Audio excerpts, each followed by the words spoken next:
Hello दोस्तों, स्वागत है आप सभी का धीराज क्लासेस के यूट्यूब चैनल पर। और गाइज, आपको पता है कि अभी आपका ईवीएस की स्टडी चल रही है, जो सीरीज़ है हमारी, हम उसमें पढ़ रहे हैं आपका सोशल रिफॉर्मर। उससे पहले मैं आज आपके सिर्फ 2 मिनट लेना चाहूँगा।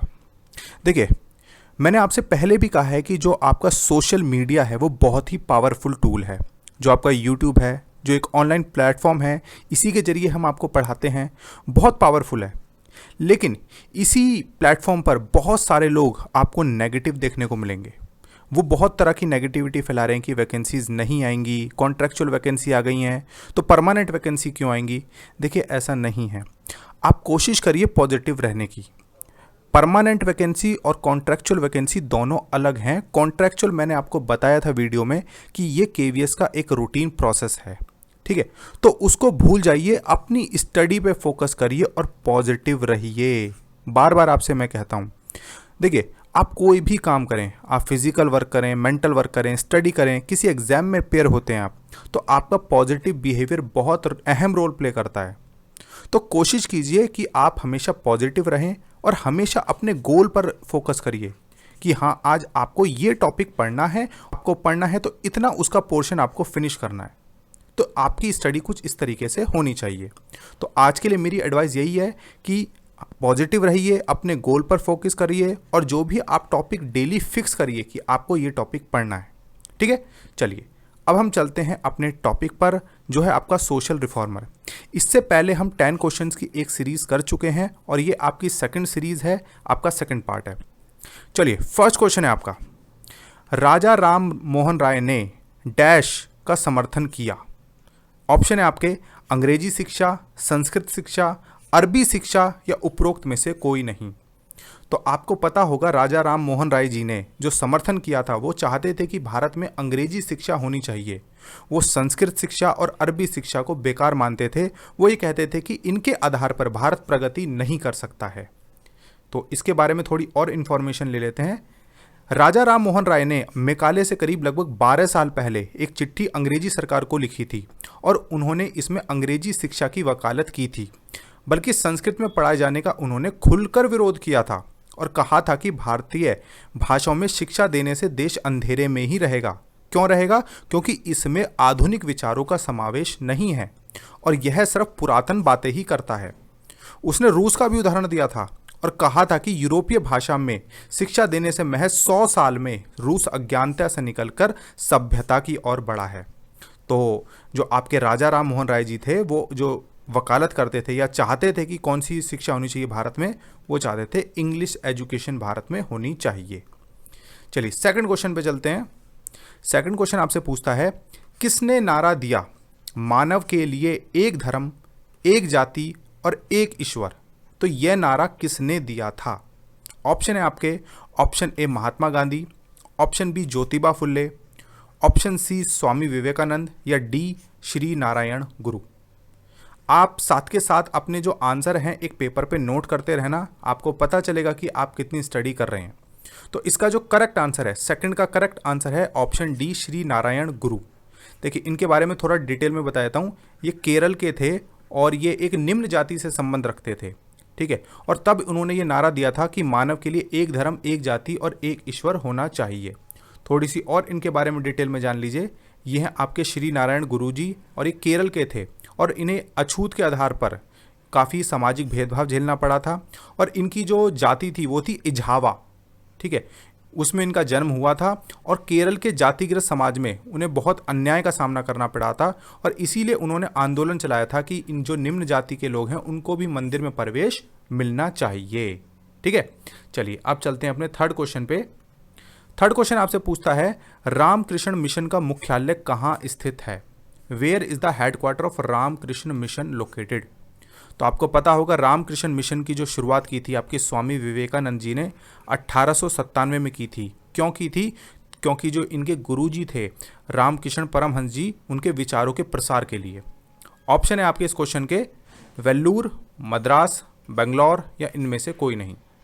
तो इसका जो करेक्ट आंसर है वो है आपका ऑप्शन ए वेल्लूर। ये है आपका कलकत्ता में। ध्यान रखना, कई बार आपको ऑप्शन में सिर्फ कलकत्ता मिलेगा तो आपको यही ऑप्शन टिक करना है, ठीक है। चलिए, let's move to the next question, जो है आपका फोर्थ वन। फोर्थ क्वेश्चन आपसे पूछता है स्वामी दयानंद सरस्वती का मूल नाम क्या था। बहुत ही सिंपल सा क्वेश्चन है। स्वामी दयानंद सरस्वती जी ने 1875 में आर्य समाज की स्थापना की थी और इनका मूल नाम था मूल शंकर। सो फोर्थ का जो करेक्ट आंसर है ऑप्शन डी, मूल शंकर। चलिए चलते हैं अपने फिफ्थ क्वेश्चन पे। फिफ्थ क्वेश्चन बड़ा अच्छा क्वेश्चन है। अलीगढ़ में मोहम्मद एंग्लो ओरिएंटल कॉलेज, जो बाद में अलीगढ़ मुस्लिम विश्वविद्यालय बन गया था, की स्थापना निम्नलिखित में से किसने की थी। देखिए, अलीगढ़ आंदोलन में ये स्थापना की गई थी मोहम्मद एंग्लो ओरिएंटल कॉलेज की। बता देता हूँ आपको, ये 1877 में इसकी स्थापना की थी, ठीक है। और बाद में जो क्या कहते हैं, ब्रिटिश गवर्नमेंट एक एक्ट लेके आई थी और उसके बाद ये जो इसको परिवर्तन कर दिया गया था 1920 में अलीगढ़ मुस्लिम विश्वविद्यालय के रूप में। पहले इससे 1920 से पहले क्या होता था कि इसमें सिर्फ और सिर्फ मुस्लिम छात्र ही पढ़ सकते थे, लेकिन उसके बाद जब ये एक्ट लेके आई ब्रिटिश गवर्नमेंट, उसके बाद से जो भी गैर मुस्लिम छात्र थे वो भी इसमें स्टडी कर सकते थे। तो आपसे पूछा गया है कि इसकी स्थापना किसने की थी। ऑप्शन है आपके बहरुद्दीन तैयब जी, सर सैयद अहमद खान जी, मौलाना अब्दुल कलाम आज़ाद जी, या फिर मौलाना मोहम्मद अली जी। तो गाइज इसका जो करेक्ट आंसर है वो है आपका option B, Sir Syed Ahmed Khan. ठीक है, फिफ्थ का करेक्ट आंसर है आपका ऑप्शन बी। ठीक है, थोड़ा सा जान लेते हैं इसके बारे में। ये आपके सर सैयद अहमद खान जी हैं और अलीगढ़ आंदोलन के प्रवर्तक भी हैं ये। ठीक है, अलीगढ़ आंदोलन एक मुसलमानों का एक धार्मिक सुधार आंदोलन था और उसकी शुरुआत सर सैयद अहमद खान जी ने की थी। यह आंदोलन अंग्रेजी शिक्षा और ब्रिटिश सरकार का साथ सहयोग के पक्ष में था। यानी ये चाहते थे कि हम ब्रिटिश सरकार का सहयोग दें और उनकी अंग्रेजी भाषा को सीखें और उसी से उनका जो उत्थान होगा, जो मुस्लिम लोग थे उनको नौकरियां मिलेंगी और उनका जो है उत्थान होगा। ठीक है, वो आगे बढ़ेंगे। चलते हैं अब अपने अगले क्वेश्चन पे। अगला क्वेश्चन आपसे पूछता है सत्यार्थ प्रकाश किसकी रचना है। देखिए, ये क्वेश्चन जो है कई बार एसएससी, यूपीएससी और अदर एग्जाम्स में पूछा जाता रहा है और रिपीटेडली पूछा जाता है। तो ऑप्शन है आपके स्वामी विवेकानंद, स्वामी दयानंद सरस्वती जी, राम तीर्थ जी, या फिर विनोबा भावे जी। तो इसका जो करेक्ट आंसर है वो है आपका ऑप्शन बी, स्वामी दयानंद सरस्वती जी ने इसकी जो रचना की है, सत्यार्थ प्रकाश की, स्वामी दयानंद सरस्वती जी ने की है। और इस बुक में उन्होंने ये बताया है कि जो ईश्वर है वो एक है और उसका एक नाम है। उसका नाम क्या है? उसका नाम है ओम। उन्होंने ये बताया है इसमें। ठीक है, और इन्होंने अपने जो वेद हैं, जो हमारे हिंदू धर्म के वेद हैं, उसके ऊपर महत्व डाला है और मुख्य रूप से इन्होंने इस बुक के माध्यम से जो अपने जो विचार थे उनका प्रसार किया है। चलिए चलते हैं अपने सेवंथ क्वेश्चन पे। सेवंथ क्वेश्चन आपसे पूछता है भारत में दास प्रथा को कब अवैध घोषित किया गया था। आपको पता होगा कि जब अवैध दास प्रथा थी तो लोग दास को खरीदते थे, बेचते थे। तो इसको कब अवैध घोषित किया गया? ऑप्शन है आपके 1843, 1853, 1863 एंड 1873। तो भारत में इसको अवैध घोषित किया गया था 1843 में। तो ऑप्शन ए आपका करेक्ट आंसर है। ठीक है, ब्रिटिश सरकार ने इसको अवैध घोषित किया था। ठीक है, चलिए मूव करते हैं अपने नेक्स्ट क्वेश्चन पे। एट्थ क्वेश्चन आपसे पूछता है भारत में अंग्रेजी शिक्षा किसके द्वारा लागू की गई थी। Who introduce the English education in India. Option है आपके Lord Curzon, Lord Ripon, Lord Dalhousie, या फिर विलियम बेंटिक। तो अंग्रेजी शिक्षा आपको पता होगा, लॉर्ड मेकाले का पत्र जो उसने 1835 में कुछ अपनी रिकमेंडेशन दी थी और उन्हीं रिकमेंडेशन के आधार पर भारत के जो उस समय के गवर्नर जनरल थे विलियम बेंटिक जी ने अंग्रेजी शिक्षा को माध्यम बनाया था। ठीक है, और कुछ लोगों ने इसके तर्क में उत्तर दिए, कुछ लोगों ने इसके विपरीत उत्तर दिए कि जी भारत में अंग्रेजी शिक्षा नहीं होनी चाहिए। देखिए, आप मुझे इसका आंसर कमेंट बॉक्स में अपनी राय जरूर बताना कि क्या उन्होंने जो अंग्रेजी माध्यम लागू किया था वो सही था या नहीं। क्योंकि अभी हाल ही में इसके ऊपर एक व्यक्ति ने कहा था कि अगर भारत में अंग्रेजी शिक्षा नहीं होती तो भारत में आज़ादी तो होती लेकिन लोकतंत्र नहीं होता।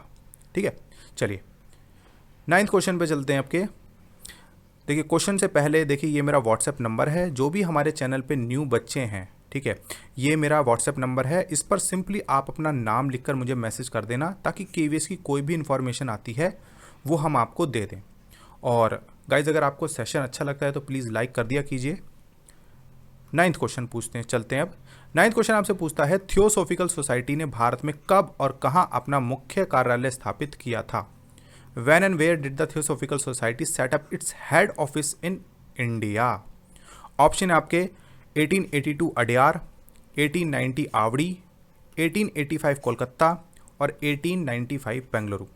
तो इसका जो करेक्ट आंसर है वो है आपका ऑप्शन ए 1882 में अडयार, जो कि अब चेन्नई के नाम से जाना जाता है, उसमें थियोसॉफिकल सोसाइटी ने अपना पहला मुख्यालय स्थापित किया था। हालांकि थियोसॉफिकल सोसाइटी अमेरिका में स्थापित की गई थी 1875 में। थोड़ा सा इसके बारे में और एडिशनल इंफॉर्मेशन ले लेते हैं। थियोसॉफिकल सोसाइटी की स्थापना 1875 में मैडम HP बेलवेत्स्की और कर्नल HS ऑलकॉट ने अन्य सहयोगियों के साथ अमेरिका में की थी। और इसका जो मुख्य जो उद्देश्य था वो था यूनिवर्सल ब्रदरहुड, यानी कि विश्व बंधुत्व की भावना के ऊपर इन्होंने मुख्य रूप से जोर दिया है। और आपने इनमें जो नाम सुना होगा, एनी बेसेंट जी का नाम सुना होगा, जो बाद में इसी थियोसॉफिकल सोसाइटी की अध्यक्ष बनी थी, मुख्य अध्यक्ष। ठीक है, उन्होंने इनके विचारों का बहुत प्रसार किया था। चलिए अब चलते हैं अपने लास्ट क्वेश्चन की तरफ। लास्ट क्वेश्चन आपसे पूछता है अलीगढ़ आंदोलन किसके द्वारा शुरू किया गया था? देखिए ये क्वेश्चन मैंने अभी आपको इसका आंसर पहले बता दिया था जब हमने सेकंड क्वेश्चन डिस्कस किया था, जो कॉलेज वाला क्वेश्चन था। तो ऑप्शन मौलाना मजूर एहसान, option B Mohammad Ali Jinnah, option C Abdul Kalam Azad या फिर ऑप्शन डी सैयद अहमद खान। जल्दी से मुझे इसका आंसर कमेंट बॉक्स में बता दीजिए।